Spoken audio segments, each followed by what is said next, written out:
ਵਾਰ ਛੇਵੀਂ ਪੌੜੀ ਤੀਜੀ। ਜਲ ਵਿੱਚ ਕਮਲ ਅਲਿਪਤ ਹੈ, ਸੰਗ ਦੁਖ ਨਿਰਦੋਖ ਰਹੰਦਾ। ਰਾਤੀ ਭਵਰ ਲੁਭਾਏ ਦਾ, ਸੀਤਲ ਹੋਏ ਸੁਗੰਧ ਮਿਲੰਦਾ। ਵਾਹਿਗੁਰੂ ਜੀ ਕਾ ਖਾਲਸਾ, ਵਾਹਿਗੁਰੂ ਜੀ ਕੀ ਫਤਿਹ। ਜਲ ਵਿੱਚ ਕਵਲ ਅਲਿਪਤ ਹੈ, ਸੰਗ ਦੋਖ ਨਿਰਦੋਖ ਰਹੰਦਾ। ਭਾਈ ਗੁਰਦਾਸ ਜੀ ਇੱਥੇ ਕਮਲ ਫੁੱਲ ਜੋ ਲੋਟਸ ਫਲਾਵਰ ਹੈ ਉਸ ਦਾ ਐਗਜ਼ਾਮਪਲ ਲੈਂਦੇ ਹਨ। ਕਹਿੰਦੇ ਦੇਖੋ ਲੋਟਸ ਫਲਾਵਰ ਨੂੰ ਹਰ ਇੱਕ ਸਪਿਰਿਚੁਅਲਿਟੀ ਜਾਂ ਜਿਹੜੀ ਹਨ ਰੂਹਾਨੀ ਜਿਹੜੇ ਹਨ ਗਿਆਨ ਨੂੰ ਦੇਣ ਵਾਸਤੇ ਹਮੇਸ਼ਾ ਕਮਲ ਫੁੱਲ ਨੂੰ ਵਰਤਿਆ ਜਾਂਦਾ ਹੈ, ਵੀ ਇਹ ਲੋਟਸ ਫਲਾਵਰ ਨੂੰ ਇੱਕ ਐਗਜ਼ਾਮਪਲ ਵਰਤਿਆ ਜਾਂਦਾ ਹੈ। ਕਹਿੰਦੇ ਹੁਣ ਇਹ ਜਿਹੜਾ ਕਮਲ ਫੁੱਲ ਹੈ ਇਹਦੇ ਵਿੱਚ ਵੀ ਬੜੇ ਗੁਣ ਨੇ, ਪਰ ਗੁਰਮੁਖਾਂ ਦੇ ਗੁਣ ਇਹ ਤੋਂ ਵੀ ਵੱਡੇ ਹਨ। ਇਸ ਕਰਕੇ ਜਲ ਵਿੱਚ ਕਵਲ ਅਲਿਪਤ ਹੈ। ਸਭ ਤੋਂ ਪਹਿਲਾ ਗੁਣ ਜਿਹੜਾ ਲੋਟਸ ਫਲਾਵਰ ਦਾ ਕਮਲ ਫੁੱਲ ਦਾ ਹੈ ਕਿ ਇਹ ਜਿਹੜਾ ਹੈ ਅਲਿਪਤ, ਇਹ ਲਿਪਿਆ ਨਹੀਂ ਜਾਂਦਾ, ਇਹ ਪਾਣੀ ਵਿੱਚ ਖੜਦਾ ਹੈ ਤੇ ਇਹ ਆਮ ਕਰਕੇ ਲੇਕ ਦੇ ਵਿੱਚ ਹੁੰਦਾ ਹੈ। ਸੋ ਲੇਕ ਦੇ ਵਿੱਚ ਜਿੱਥੇ ਪਾਣੀ ਨਾ ਤੁਰਦਾ ਹੋਵੇ ਇੱਧਰ ਉੱਧਰ ਤੇ ਗੰਦਗੀ ਪੈਦਾ ਹੋ ਜਾਂਦੀ ਹੈ, ਉਹਦੇ ਵਿੱਚ ਫੰਗਸ ਲੱਗ ਜਾਂਦੇ ਨੇ, ਉਹਦੇ ਵਿੱਚ ਜਿਹੜਾ ਹੈ ਬਹੁਤ ਜਿਹੜਾ ਹੈ ਪਾਣੀ ਜਿਹੜਾ ਖਾਰਾ ਹੋ ਜਾਂਦਾ ਹੈ। ਪਰ ਫਿਰ ਵੀ ਜਿਹੜਾ ਇਹ ਕਮਲ ਫੁੱਲ ਹੈ ਇਹ ਉੱਤੇ ਰਹਿੰਦਾ ਹੈ, ਕਿੰਨੀ ਵੀ ਗੰਦਗੀ ਥੱਲੇ ਹੋਵੇ ਇਹਦੇ ਤੇ ਅਸਰ ਨਹੀਂ ਪਾਉਂਦੀ। It doesn't influence the lotus at all. Lotus ਜਿਹੜਾ ਹੈ ਆਪਣਾ ਫੋਕਸ ਸੂਰਜ ਤੇ ਰੱਖਦਾ ਹੈ, ਉਹਨੂੰ ਕੋਈ ਪਰਵਾਹ ਨਹੀਂ ਉਹਦੇ ਥੱਲੇ ਕੀ ਚੱਲ ਰਿਹਾ ਹੈ। ਸੰਗ ਦੋਖ ਨਿਰਦੋਖ ਰਹੰਦਾ। ਦੇਖੋ ਸੰਗ ਦੋਖ, ਦੇਖੋ ਰਹਿੰਦਾ ਕਿਹਦੇ ਵਿੱਚ ਆ? ਗੰਦਗੀ ਦੇ ਵਿੱਚ। ਵਿਚਾਰਾ ਫੁੱਲ ਜਿਹੜਾ ਗੰਦਗੀ ਵਿੱਚ ਰਹਿਣ ਵਾਲਾ ਹੈ, ਉਹਦਾ ਜਿਹੜੀਆਂ ਜੜ੍ਹਾਂ ਹਨ ਉਹ ਗੰਦੇ ਪਾਣੀ ਵਿੱਚ ਜਾਂਦੀਆਂ ਨੇ, ਜਿਹਦੇ ਕਰਕੇ ਉਹ ਜਿਉਂਦਾ ਹੈ। ਪਰ ਕਹਿੰਦਾ ਸੰਗ ਦੋਖ ਨਿਰਦੋਖ ਰਹਿੰਦਾ, ਪਰ ਉਹ ਗੰਦਗੀ ਆਪਣੇ ਤੇ ਨਹੀਂ ਲੈਂਦਾ, ਉਹ ਫਿਰ ਵੀ ਉੱਚਾ ਰਹਿੰਦਾ ਹੈ। ਇਸ ਕਰਕੇ ਜਿਹੜਾ ਹੈ ਕਹਿੰਦੇ ਦੇਖੋ ਇਹਦਾ ਕਿੱਡਾ ਵੱਡਾ ਗੁਣ ਹੈ, ਉਹਦੀ ਗੰਦਗੀ ਵੱਲ ਇਹਦਾ ਹੋਣਾ, ਇਹ ਆਪ ਖਿੜਦਾ ਹੈ, ਇਹ ਆਪ ਆਪਣੀ ਸੁੰਦਰਤਾ ਨੂੰ ਵਧਾਉਂਦਾ ਤੇ ਲਿਕ ਜਿਹੜਾ ਹੈ ਇਹਦੇ ਕਰਕੇ ਸੁੰਦਰ ਲੱਗਣ ਲੱਗ ਜਾਂਦਾ, ਸੋਹਣਾ ਲੱਗਣ ਲੱਗ ਜਾਂਦਾ ਹੈ। ਰਾਤੀ ਭਵਰ ਲੁਭਾਏ ਦਾ। ਫਿਰ ਦੇਖੋ ਰਾਤ ਵੇਲੇ ਕੀ ਹੁੰਦਾ ਹੈ, ਬੀ ਜਿਹੜੇ ਹੁੰਦੇ ਨੇ ਉਹ ਬੀ ਜਿਹੜੇ ਹਨ ਉਹ ਆਉਂਦੇ ਹਨ, ਉਹ ਲੁਭਾਏਂਦਾ ਇਹ ਫੁੱਲ ਜਿਹੜਾ ਹਨ ਦੇ ਕੇ, ਕਿਉਂਕਿ ਲੋਟਸ ਰਾਤ ਨੂੰ ਬੰਦ ਹੋ ਜਾਂਦਾ ਹੈ, ਇਹ ਲੁਭਾਏ ਮਨ ਹੋ ਕੇ ਫਿਰ ਵੀ ਆਉਂਦੇ ਹਨ ਉਹਦਾ ਜੂਸ, ਉਹਦਾ ਜਿਹੜਾ ਰਸ ਲੈਣ ਵਾਸਤੇ। ਸੀਤਲ ਹੋਏ ਸੁਗੰਧ ਮਿਲੰਦਾ। ਦੇਖੋ ਫਿਰ ਵੀ ਜਿਹੜਾ ਹੈ ਇਹ ਜਿਹੜਾ ਫੁੱਲ ਹੈ ਉਹ ਬੀ ਆਇਆ ਹੈ ਇਹਨੂੰ ਵੱਢਣ ਵਾਸਤੇ, ਇਹਦੇ ਵਿੱਚੋਂ ਰਸ ਲੈਣ ਵਾਸਤੇ। ਆਇਓ ਕਹਦੇ ਜਿਵੇਂ ਬੀ ਆਪਣੀ ਦੰਦੀ ਵੱਢਦਾ ਉਵੇਂ ਕਮਲ ਫੁੱਲ ਦੇ ਵੱਢਦਾ ਹੈ। ਪਰ ਕਹਿੰਦੇ ਕਮਲ ਫੁੱਲ ਫਿਰ ਵੀ ਕੀ ਕਰਦਾ ਹੈ? ਸੀਤਲ ਹੋਏ, ਕਹਿੰਦਾ ਉਹ ਠੰਡਾ ਹੋ ਕੇ ਉਹ ਬੀ ਨੂੰ ਇੱਕ ਘਰ ਦਿੰਦਾ ਹੈ, ਉਹਨੂੰ ਹਾਊਸ ਕਰਦਾ ਆਪਣੇ ਘਰ ਵਿੱਚ, ਉਹਨੂੰ ਠੰਡਾ ਰੱਖਦਾ ਹੈ, ਉਹਨੂੰ ਫਿਰ ਮੀਂਹ ਕਣੀ ਤੋਂ ਵੀ ਬਚਾਉਂਦਾ ਹੈ। ਬੀ ਨੂੰ ਘਰ ਮਿਲ ਜਾਂਦਾ ਹੈ। ਸੋ ਕਹਿੰਦੇ ਐਸਾ ਸੁਗੰਧ ਮਿਲੰਦਾ, ਫਿਰ ਉਹ ਬੀ ਨੂੰ ਆਪਣੀ ਸੁਗੰਧੀ ਆਪਣੀ ਫ੍ਰੈਗਨੈਂਸ ਵੀ ਦਿੰਦਾ ਹੈ। ਭਲਕੇ ਸੂਰਜ ਧਿਆਨ ਧਰ। ਫਿਰ ਦੇਖੋ ਜਦੋਂ ਸੂਰਜ ਚੜ੍ਹਦਾ ਹੈ ਕਮਲ ਖੁੱਲ ਜਾਂਦਾ ਹੈ, ਉਹ ਖਿੜ ਕੇ ਜਿਹੜਾ ਹੈ ਸੂਰਜ ਵੱਲ ਦੇਖਦਾ ਹੈ। ਪਰਫੁੱਲਤ ਹੋਏ ਮਿਲੇ ਹਸੰਦਾ। ਦੇਖੋ ਪਰਫੁੱਲਤ ਹੋ ਕੇ ਕਹਿੰਦੇ ਹੱਸਦਾ ਹੋਇਆ ਜਿਹੜਾ ਹੈ ਇਹ ਕਮਲ ਫੁੱਲ ਹੱਸ ਹੱਸ ਕੇ ਮਿਲਦਾ ਸੂਰਜ ਨੂੰ, ਵੀ ਸੂਰਜ ਤੂੰ ਆ ਗਿਆ, ਤੇ ਇਹ ਖਿੜ ਕੇ ਹੱਸਦਾ ਹੈ ਉਹਦੇ ਨਾਲ। ਸੋ ਆਪਣੇ ਪੰਕਤੀਆਂ ਐਨ ਖੋਲ ਲੈਂਦਾ ਹੈ ਵੀ ਆ ਗਿਆ ਸੂਰਜ। ਹੁਣ ਦੇਖੋ ਕਿੰਨਾ ਇਹ ਪ੍ਰੇਮ ਕਰਦਾ ਸੂਰਜ ਨਾਲ। ਗੁਰਮੁਖ ਸੁਖ ਫਲ ਸਹਿਜ ਕਰ। ਹੁਣ ਗੁਰਮੁਖ ਜਿਹੜੇ ਨੇ, ਜਿਹੜੇ ਗੁਰੂ ਦੀ ਜਿਹਨਾਂ ਹਨ ਮੱਤ ਤੇ ਚੱਲਣ ਵਾਲੇ ਨੇ, ਜੋ ਗੁਰੂ ਦੇ ਹੁਕਮ ਵਿੱਚ ਰਹਿਣ ਵਾਲੇ ਗੁਰਸਿੱਖ ਨੇ, ਕਹਿੰਦੇ ਇਹ ਕੀ ਨੇ? ਕਹਿੰਦੇ ਸੁਖ ਫਲ, ਗੁਰੂ ਤੋਂ ਸੁੱਖਾਂ ਦਾ ਫਲ ਮਿਲਿਆ ਇਹਨਾਂ ਨੂੰ, ਜਿਹੜਾ ਹੈ ਮੁਕਤੀ ਦਾ ਫਲ, ਨਾਮ ਦਾ ਫਲ ਇਹਨਾਂ ਨੂੰ ਮਿਲਿਆ। ਤੇ ਕਹਿੰਦੇ ਸਹਿਜ ਘਰ, ਇਹ ਇੱਕ ਸਹਿਜ ਘਰ ਵਿੱਚ ਰਹਿੰਦੇ ਨੇ। ਸਹਿਜ ਮੀਨਸ ਗਿਆਨ, ਸਹਿਜ ਨੂੰ ਗਿਆਨ ਵੀ ਕਹਿ ਦਿੰਦੇ ਹਨ। ਸਹਿਜ ਉਹ ਹੈ ਜੋ ਸਹਿਜ ਤੇ ਜਿਹੜੀ ਕਿ ਮਤ ਹਮੇਸ਼ਾ ਪਰਮਾਤਮਾ ਵਿੱਚ ਜੁੜੀ ਰਹੇ। ਸੋ ਸਹਿਜ ਮੀਨਸ ਪਰਮਾਤਮਾ ਸੱਚਖੰਡ। ਸੋ ਇਹ ਸਾਰੀਆਂ ਜਿਹੜੀਆਂ ਅਵਸਥਾਵਾਂ ਹਨ ਜਿਹਦੇ ਵਿੱਚ ਪਰਮਾਤਮਾ ਦਾ ਪੂਰਨ ਤੌਰ ਤੇ ਉਹਨਾਂ ਦਾ ਜਿਹੜਾ ਵਾਸਾ ਹੋਵੇ, ਸੋ ਉਹਨਾਂ ਨੂੰ ਸਹਿਜ ਕਹਿੰਦੇ ਹਾਂ। ਸੋ ਕਹਿੰਦੇ ਇਹ ਸਹਿਜ ਘਰ ਵਿੱਚ ਰਹਿਣ ਵਾਲੇ ਗੁਰਸਿੱਖ ਹਨ। ਵਰਤਮਾਨ ਅੰਦਰ ਵਰਤੰਦਾ। ਹੁਣ ਦੇਖੋ ਜਿਹੜਾ ਕਮਲ ਫੁੱਲ ਹੈ ਨਾ, ਭਾਵੇਂ ਇਹਦੇ ਵਿੱਚ ਬਹੁਤ ਸਾਰੇ ਗੁਣ ਨੇ, ਪਰ ਕੀ ਹੁੰਦਾ ਹੈ ਜਦੋਂ ਸੂਰਜ ਆਕਾਸ਼ ਤੇ ਨਹੀਂ ਨਾ ਹੁੰਦਾ, ਇਹ ਬੰਦ ਹੋ ਜਾਂਦਾ ਹੈ, ਇਹ ਜਿਹੜਾ ਹਨ ਬੰਦ ਹੋ ਜਾਂਦਾ ਹੈ। ਤੇ ਫਿਰ ਜਦੋਂ ਸੂਰਜ ਆਉਂਦਾ ਹੈ ਤਾਂ ਇਹ ਖਿੜਦਾ ਹੈ। ਹੁਣ ਜਿਹੜੇ ਗੁਰਮੁਖ ਨੇ ਨਾ, ਗੁਰਮੁਖ ਭਾਵੇਂ ਗ੍ਰਸਤੀ ਜੀਵਨ ਵਿੱਚ ਰਹਿੰਦੇ ਨੇ। ਹੁਣ ਦੇਖੋ ਗ੍ਰਸਤੀ ਫੈਮਿਲੀ ਲਾਈਫ ਦੇ ਵਿੱਚ ਅਪ ਐਂਡ ਡਾਊਨਸ ਕਿੰਨੇ ਹੁੰਦੇ ਨੇ, ਕਿੰਨੇ ਅਪ ਐਂਡ ਡਾਊਨਸ, ਦੁੱਖ ਤੇ ਸੁੱਖ ਆਉਂਦੇ ਨੇ। ਕਹਿੰਦੇ ਗੁਰਮੁਖ ਜਿਹੜੇ ਹੁੰਦੇ ਨਾ ਉਹ ਹਮੇਸ਼ਾ ਉੱਤੇ ਹੀ ਰਹਿੰਦੇ ਨੇ। ਉਹ ਇੱਕ ਜਿਹੜਾ ਹਨ ਫੈਮਿਲੀ ਦੇ ਝਮੇਲਿਆਂ ਵਿੱਚ ਭਾਵੇਂ ਕਿੰਨੇ ਵੀ ਝਗੜੇ ਹੋਣ, ਕਿੰਨੇ ਕੁਝ ਹੋਵੇ, ਇਹ ਉੱਤੇ ਰਹਿੰਦੇ ਹਨ, ਇਹ ਉਹਨਾਂ 'ਚ ਨਹੀਂ ਪੈਂਦੇ। ਜਿਵੇਂ ਭਾਈ ਭਿਖਾਰੀ ਜੀ ਦੀ ਸਾਖੀ ਆਉਂਦੀ ਆ ਨਾ, ਜਿਹੜਾ ਭਾਈ ਗੁਰਮੁਖ ਸੀਗਾ, ਗੁਰੂ ਅਰਜਨ ਦੇਵ ਜੀ ਨੇ ਭੇਜਿਆ, ਕਿਉਂਕਿ ਭਾਈ ਗੁਰਮੁਖ ਨੇ ਪੁੱਛਿਆ ਸੀ ਗੁਰੂ ਅਰਜਨ ਦੇਵ ਜੀ ਨੂੰ, ਪਾਤਸ਼ਾਹ ਕੋਈ ਗੁਰਮੁਖ ਦੇ ਦਰਸ਼ਨ ਕਰਾਓ। ਤਾਂ ਗੁਰੂ ਅਰਜਨ ਦੇਵ ਜੀ ਕਹਿੰਦੇ ਸਾਡਾ ਸਿੱਖ ਹੈ ਭਿਖਾਰੀ ਜੀ, ਉਹਨੂੰ ਜਾ ਕੇ ਮਿਲ, ਉਹ ਤੋਂ ਤੈਨੂੰ ਪਤਾ ਲੱਗੇਗਾ ਕਿ ਗੁਰਮੁਖ ਹੁੰਦਾ ਕੀ ਹੈ। ਸੋ ਉਹ ਜਿਹੜਾ ਹਨ ਚੱਲ ਕੇ ਜਾਂਦਾ ਭਾਈ ਭਿਖਾਰੀ ਦੇ ਘਰ। ਭਾਈ ਭਿਖਾਰੀ ਦੇ ਘਰ ਜਿਹੜਾ ਵਿਆਹ ਵਾਸਤੇ ਤਿਆਰੀਆਂ ਹੋ ਰਹੀਆਂ ਨੇ, ਬਹੁਤ ਸਾਰੇ ਲੋਕ ਆਏ ਹੋਏ ਹਨ, ਬਹੁਤ ਤਿਆਰੀਆਂ ਹੋ ਰਹੀਆਂ ਹਨ। ਤੇ ਭਾਈ ਭਿਖਾਰੀ ਜੀ ਆਪ ਇੱਕ ਕੋਰਨਰ ਤੇ ਬੈਠੇ ਇੱਕ ਸਾਫ ਜਿਹੜੀ ਆ ਨਾ ਆਪਣਾ ਸਟ੍ਰੋ ਗ੍ਰਾਸ ਦੀ ਹੁੰਦੀ ਹੈ, ਸੁੱਕੇ ਹੋਏ, ਉਹਨਾਂ ਦੀ ਇੱਕ ਸਾਫ ਬਣਾ ਰਹੇ ਨੇ। ਨੋਰਮਲੀ ਇਹ ਸਾਫ ਵਰਤੀ ਜਾਂਦੀ ਜਦੋਂ ਘਰ 'ਚ ਕੋਈ ਮਰਗ ਹੋ ਜਾਵੇ, ਕੋਈ ਮਰ ਜਾਵੇ, ਉਹਨੂੰ ਪਾਈਦਾ ਹੁੰਦਾ ਉੱਤੇ, ਉਹ ਵਿਚਾਰਾ ਉਹ ਸਾਫ ਬਣਾਈ ਜਾਵੇ। ਭਾਈ ਗੁਰਮੁਖ ਦੇਖ ਕੇ ਬੜੇ ਹੈਰਾਨ ਨੇ, ਕਹਿੰਦੇ ਇੱਥੇ ਲੱਡੂ ਪੱਕ ਰਹੇ ਨੇ, ਇੱਥੇ ਜਲੇਬੀਆਂ ਬਣ ਰਹੀਆਂ ਨੇ, ਬੜੀ ਖੁਸ਼ੀ ਨਾਲ ਗੀਤ ਗਾਏ ਜਾ ਰਹੇ ਨੇ, ਤੇ ਇਹ ਬੈਠੇ ਤੇ ਸਾਫ ਬਣਾਈ ਜਾਂਦੇ, ਤਾਂ ਨਹੀਂ ਕਿਹੜੀ ਗੱਲ ਹੈ। ਸੋ ਕੀ ਹੋਇਆ, ਇਹ ਜਿਹੜਾ ਹੈ ਦੂਸਰੇ ਦਿਨ ਚੜਿਆ ਤਾਂ ਉਹ ਜੰਝ ਚੜੀ, ਜੰਝ ਚੜ ਕੇ ਜਾ ਕੇ ਵਿਆਹ ਕੀਤਾ, ਉਹ ਡੋਲੀ ਨੂੰ ਨਾਲ ਲੈ ਕੇ ਆਏ। ਰਸਤੇ ਵਿੱਚ ਆਉਂਦਿਆਂ ਹੋਇਆਂ ਭਾਈ ਗੁਰਮੁਖ ਜਿਹੜਾ ਭਾਈ ਭਿਖਾਰੀ ਦੇ ਪੁੱਤਰ ਦੇ ਨਾ ਫੂਲ ਉੱਠ ਖੜਿਆ ਢਿੱਡ ਵਿੱਚ, ਉਹਨੂੰ ਬਹੁਤ ਦੁੱਖ ਹੋਇਆ, ਉਹ ਦੁੱਖ ਕਰਕੇ ਉਹਦੀ ਮੌਤ ਹੋ ਗਈ। ਉਹ ਹਜੇ ਘਰ ਪਹੁੰਚਿਆ ਨਹੀਂ ਸੀ ਵਿਚਾਰਾ, ਉਹਦੇ ਜਿਹੜਾ ਹਨ ਫੂਲ ਹੋਣ ਕਰਕੇ ਵਿਚਾਰੇ ਦੀ ਮੌਤ ਹੋ ਗਈ ਤੇ ਉਹ ਮਰ ਗਿਆ। ਤੇ ਜਿੱਥੇ ਅੱਜ ਖੁਸ਼ੀਆਂ ਸੀਗੀਆਂ, ਨੋ ਘਰ ਆਈ ਆ ਸਾਰਾ, ਉਹ ਵਿਚਾਰੇ ਦੀ ਮੌਤ ਹੋ ਗਈ। ਹੁਣ ਸਾਰੇ ਲੋਕਾਂ ਦੇ ਵਿੱਚ ਜਿਹੜਾ ਹਨ ਰੋਣਾ ਪਿੱਟਣਾ ਹੋ ਗਿਆ। ਭਾਈ ਗੁਰਮੁਖ ਉਸੇ ਤਰ੍ਹਾਂ ਹੀ ਬੈਠੇ ਹਨ ਤੇ ਚੁੱਪ ਕਰਕੇ ਆਪਣੇ ਕਮਰੇ ਵਿੱਚੋਂ ਜਿਹੜੀ ਸਾਫ ਤਿਆਰ ਕਰਕੇ ਲਿਆਂਦੀ ਤਾਂ ਉਹਨੂੰ ਲਿਆ ਕੇ ਵਿਛਾ ਕੇ ਆਪਣੇ ਪੁੱਤਰ ਦੀ ਲੋਥ ਉੱਤੇ ਪਾਤੀ, ਬੋਡੀ ਪਾਤੀ ਤੇ ਪਾਠ ਕਰਨ ਲੱਗ ਪਿਆ। ਤੇ ਇਹ ਸਾਰਾ ਕੁਝ ਦੇਖਦਾ ਰਿਹਾ ਗੁਰਮੁਖ, ਜਿਹੜਾ ਭਾਈ ਗੁਰਮੁਖ ਸੀਗਾ। ਦੇਖਦਿਆਂ ਫਿਰ ਜਾ ਕੇ ਸੰਸਕਾਰ ਕਰ ਦਿੱਤਾ। ਜਦੋਂ ਸੰਸਕਾਰ ਤੋਂ ਵਿਹਲੇ ਹੋਏ ਨਾ, ਭਾਈ ਗੁਰਮੁਖ ਪੁੱਛਦੇ ਭਾਈ ਭਿਖਾਰੀ ਨੂੰ, ਕਹਿੰਦੇ ਭਾਈ ਤੈਨੂੰ ਤਾਂ ਪਤਾ ਸੀ ਨਾ ਤੇਰੇ ਮੁੰਡੇ ਨੇ ਮਰ ਜਾਣਾ, ਤੈਨੂੰ ਤਾਂ ਪਤਾ ਸੀ, ਤੂੰ ਤਿਆਰੀ ਤਾਂ ਪਹਿਲਾਂ ਕਰੀ ਬੈਠਾ ਸੀਗਾ, ਤੈਨੂੰ ਪਤਾ ਸੀ ਤੇ ਪੁੱਤਰ ਦਾ ਵਿਆਹ ਹੋਣਾ ਤੇ ਰਸਤੇ 'ਚ ਉਹਦੀ ਮੌਤ ਹੋ ਜਾਣੀ ਹੈ। ਕਹਿੰਦੇ ਭਾਈ ਤੂੰ ਕਿਉਂ ਇਹ ਵਿਚਾਰੀ ਲੜਕੀ ਨੂੰ ਜਿਹਨੂੰ ਤੂੰ ਵਿਆਹ ਕੇ ਲਿਆਂਦਾ ਹੈ, ਇਹਦਾ ਤੂੰ ਜੀਵਨ ਕਿਉਂ ਖਰਾਬ ਕੀਤਾ? ਵਿਚਾਰੀ ਆ ਇਹ ਤਾਂ ਹੁਣ ਵਿਚਾਰੀ ਹੁਣ ਵਿਧਵਾ ਹੋ ਗਈ ਇੱਥੇ।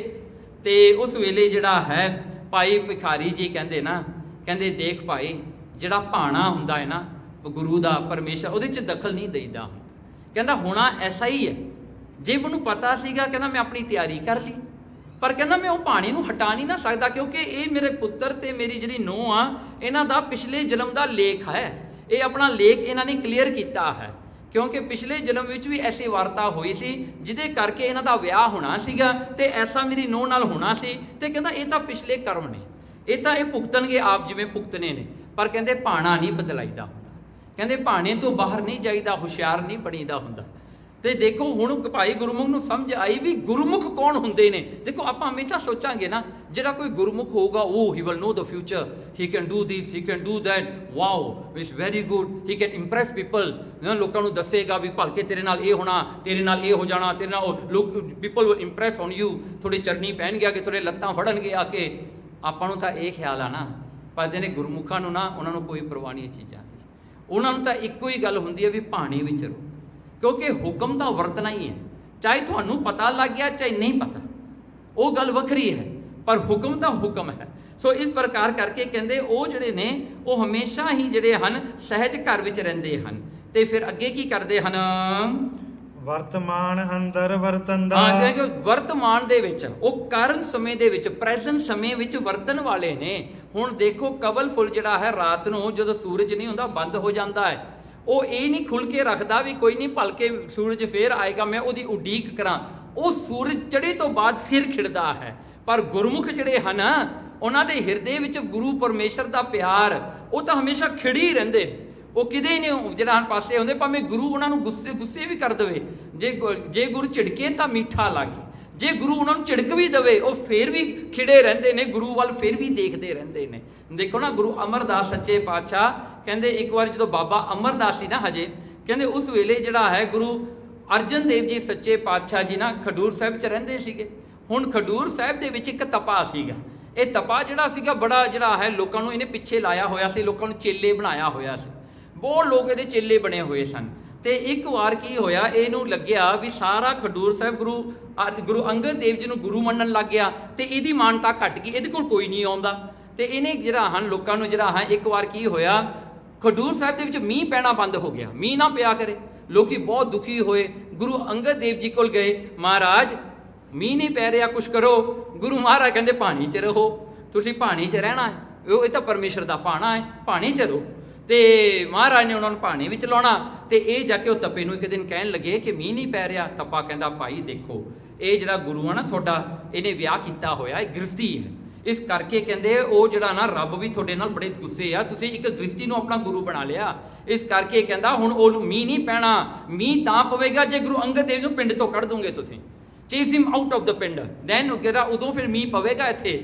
ਤਾਂ ਕੀ ਹੋਇਆ, ਇਹ ਖਡੂਰ ਸਾਹਿਬ ਦੇ ਜੱਟ ਸੀ, ਹਾਂਜੀ ਖਹਿਰੇ ਸੀ ਵਿਚਾਰੇ ਸਾਰੇ, ਸੋ ਉਹਨਾਂ ਨੇ ਕੀ ਕੀਤਾ ਜੀ, ਗੁਰੂ ਅੰਗਦ ਦੇਵ ਜੀ ਨੂੰ ਕਹਿੰਦੇ ਤੁਸੀਂ ਇੱਥੋਂ ਚਲੇ ਜਾਓ, ਜੇ ਥੋੜੇ ਜਾਣ ਕਰਕੇ ਮੀਂਹ ਪੈਣਾ, ਤੁਹਾਡੇ ਹੋਣ ਕਰਕੇ ਨਹੀਂ ਮੀਂਹ ਪੈਂਦਾ ਇੱਥੇ।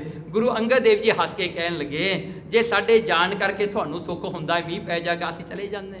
ਮਹਾਰਾਜ ਜੀ ਉੱਠ ਕੇ ਤੁਰ ਪਏ, ਤੇ ਜਿਹੜਾ ਹਨ ਮਹਾਰਾਜ ਜੀ ਕਹਿੰਦੇ ਚਲੋ ਸਾਡੀ ਪਾਲਕੀ ਲਿਆਓ, ਗੁਰਸਿੱਖੋ ਚੱਕੋ, ਸਾਨੂੰ ਲੈ ਜਾਓ, ਇੱਥੋਂ ਬਾਹਰ ਕੱਢ ਲਓ, ਕੋਈ ਨਹੀਂ ਆਪਾਂ ਹੋਰ ਕਿਤੇ ਬਹਿ ਜਾਂਦੇ ਜਾ ਕੇ। ਗੁਰੂ ਅੰਗਦ ਦੇਵ ਜੀ ਨੇ ਕਿਤੇ ਵੀ ਆਪਣੀ ਸ਼ਕਤੀ ਨਹੀਂ ਦਿਖਾਈ, ਮਹਾਰਾਜ ਕਿਤੇ ਨਹੀਂ ਪਰਤਾਵਾ ਕੀਤਾ। ਸਤਿਗੁਰੂ ਨੇ ਇਹ ਗੱਲ ਕੀਤੀ ਹੈ, ਸਿੱਖਾਂ ਨੂੰ ਭਾਣਾ ਮੰਨਣਾ ਸਿਖਾਇਆ ਬਸ। ਤੇ ਮਹਾਰਾਜ ਦੀ ਪਾਲਕੀ ਉੱਠ ਕੇ ਚੱਕ ਕੇ ਲੈ ਗਏ। ਬਾਅਦ ਵਿੱਚ ਬਾਬਾ ਅਮਰਦਾਸ ਜੀ ਆਏ, ਕਹਿੰਦੇ ਗੁਰੂ ਅੰਗਦ ਦੇਵ ਜੀ ਕਿੱਥੇ ਆ, ਸਾਰੀ ਕਹਾਣੀ ਦੱਸੀ।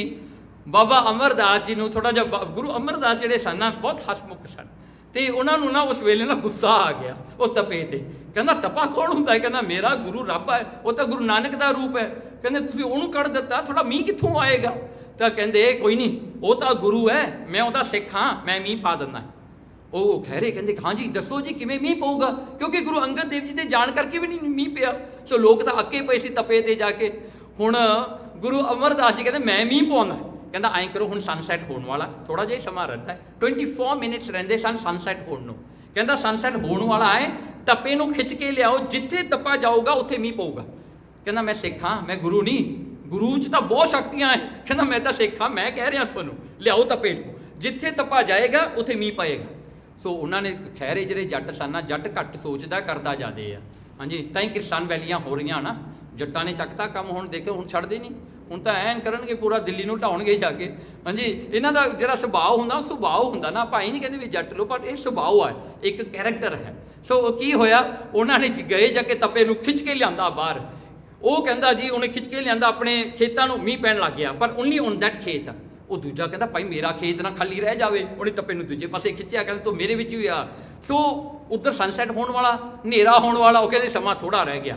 ਜੱਟਾਂ ਨੇ ਖਿੱਚੀਆਂ ਲੱਤਾਂ, ਕਿਸੇ ਨੇ ਬਾਂਹ ਫੜ ਲਈ, ਤਪੇ ਦੀ ਬਾਂਹ ਕਿਤੇ, ਲੱਤ ਕਿਤੇ, ਉਹਨੂੰ ਨਾ ਪੀਸ ਬਾਈ ਪੀਸ ਕਰਤਾ ਉਹਨਾਂ ਨੇ। ਜੋ ਜੇ ਤਪੇ ਨੂੰ ਕੋਈ ਬਾਂਹ ਚੱਕੀ ਫਿਰੇ, ਜਿੱਥੇ ਦੀ ਬਾਂਹ ਗਈ ਉੱਥੇ ਮੀਂਹ ਪੈਣ ਲੱਗ ਜਾਵੇ, ਜਿੱਥੋਂ ਦੀ ਲੱਤ ਗਈ ਮੀਂਹ ਪੈਣ ਲੱਗ ਜਾਵੇ, ਸਾਰੇ ਕਿਤੇ ਮੀਂਹ ਪਾ ਲਿਆ ਜੀ ਉਹਨਾਂ ਨੇ। ਪਰ ਤਪਾ ਸੈਕਰੀਫਾਈਸ ਹਿਮਸੈਲਫ, ਹਾਂਜੀ ਉਹਦੇ ਤਾਂ ਐਨ ਅੰਗ ਪ੍ਰਤੰਗ ਹੋ ਗਏ ਜੀ ਸਾਰੇ।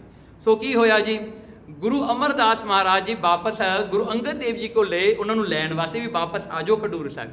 ਗੁਰੂ ਅੰਗਦ ਦੇਵ ਜੀ ਨੇ ਬਾਬਾ ਅਮਰਦਾਸ ਨੂੰ ਆਉਂਦਿਆਂ ਦੇਖ ਕੇ ਨਾ ਪਿੱਠ ਕਰ ਲਈ, ਦੂਜੇ ਪਾਸੇ ਮੂੰਹ ਕਰ ਲਿਆ, ਤੇ ਫਿਰ ਬਾਬਾ ਅਮਰਦਾਸ ਜੀ ਦੂਜੇ ਪਾਸੇ ਗਏ, ਹੱਥ ਜੋੜ ਕੇ ਮਹਾਰਾਜ ਨੇ ਤੀਜੇ ਪਾਸੇ ਕਰ ਲਈ ਪਿੱਠ, ਤੇ ਫਿਰ ਮਹਾਰਾਜ ਤੇ ਤੀਜੇ ਪਾਸੇ ਗਏ, ਚੌਥੇ ਪਾਸੇ ਮਹਾਰਾਜ ਨੇ ਕਰ ਲਈ, ਤੇ ਬਾਬਾ ਅਮਰਦਾਸ ਜੀ ਰੋਣ ਲੱਗ ਪਏ। ਮਹਾਰਾਜ ਦੇ ਚਰਨਾਂ ਤੇ ਫੜ ਕੇ ਕਹਿੰਦਾ ਬਾਦਸ਼ਾਹ ਕੀ ਮੈਂ ਇੰਨਾ ਪਾਪ ਕਰ ਲਿਆ ਜਾਂ ਤੁਸੀਂ ਮੈਨੂੰ ਪਿੱਠ ਕਰ ਰਹੇ।